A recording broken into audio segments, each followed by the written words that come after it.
Hey everybody, I am here in my kitchen currently doing meal prep. I've got a bunch of sweet potatoes cut up for the week.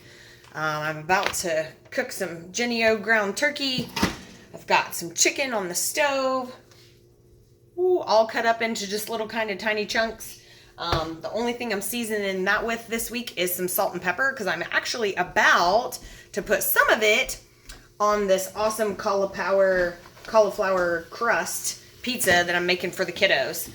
So we're going to be putting some marinara on it, putting some chicken on it, a little bit of mozzarella cheese at the end, and that's going to be their fun dinner. I've got some rice on the stove. I've got some other sweet potatoes in the oven.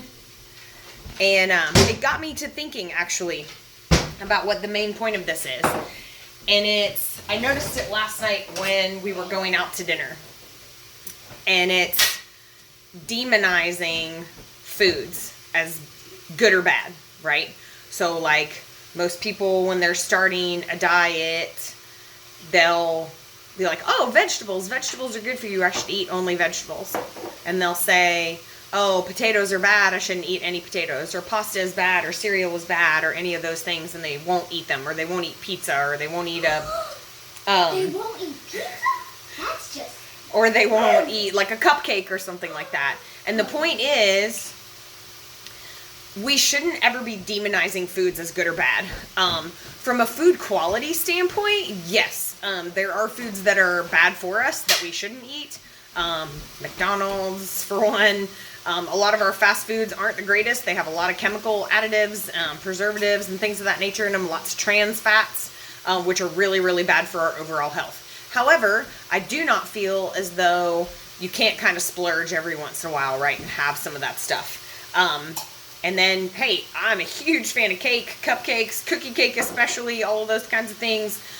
You should be able to fit those into your plan, and they shouldn't be demonized as being bad and off limits, right? Because as soon as we start to demonize something and make it bad and off limits, that actually increases the amount that we think about it, and it makes us want it even more.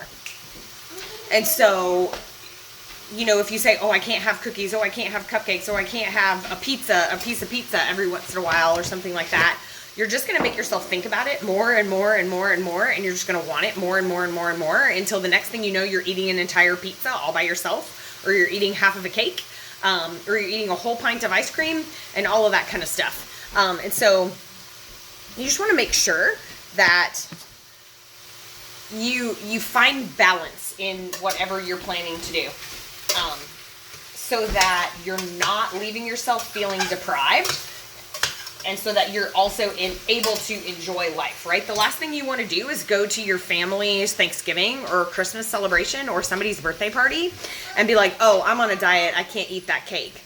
No, what you should do in the meantime is track the cake first, make sure that you've got room in your plan for that cake, and then enjoy the piece of cake, right?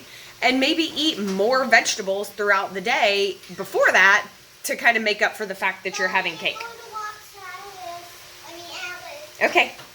Have a good video. And so track those things in, right? Put those fun things in for yourself every once in a while, and then make sure that your food quality and your intake stays at the place where you need it to be for your plan, but that you're still able to enjoy the things that you want to enjoy, okay? Most of my clients know that alcohol's kind of, you know, one of those things, especially if you're in a fat loss phase, that you don't really want to drink a whole lot of. But do they still get to have alcohol? Absolutely. If alcohol is a non-negotiable for you, then absolutely have it, right? But make sure that you're keeping it into a limit that's going to fit into your plan, and it's not going to set you backwards, right? The same goes for cake, the same goes for cookies, the same goes for pizza, the same goes for any of the fun, quote unquote, fun foods that you like to have, okay? But they don't need to be put on some, you know, vegetables don't need to be put on a pedestal versus a cookie being sent to hell, right? You know what I mean? So, like, find the balance of everything in your plan. Today, we went out to the movies. Took my kiddo on her very first date to the movies. My other little one wanted Sour Patch watermelons.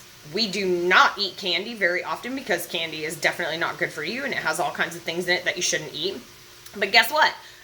11 pieces of Sour Patch watermelon is the serving size. So guess how many I ate? I ate 11 and I enjoyed it. And I'm not thinking about the chemicals or anything else that's in it because I enjoyed it, right? So I'm not kicking myself in the rear end right now. I'm not saying, oh, you shouldn't have had that. You're going to go to hell now. Or, oh, I'm just, messed my whole diet up. I'm not going to reach my goals or anything like that. No, that's not the point. I had a plan. I planned out how many I was going to eat. I ate exactly a serving size, and I'm going to fit it into my plan for the day. And I'm going to be totally and completely okay with it. So that's the point. No demonizing foods as good or bad, right? Everything can fit into your plan as long as you have the majority healthy food in your diet, whole, real food in your diet, and some fun foods occasionally. So have a great day.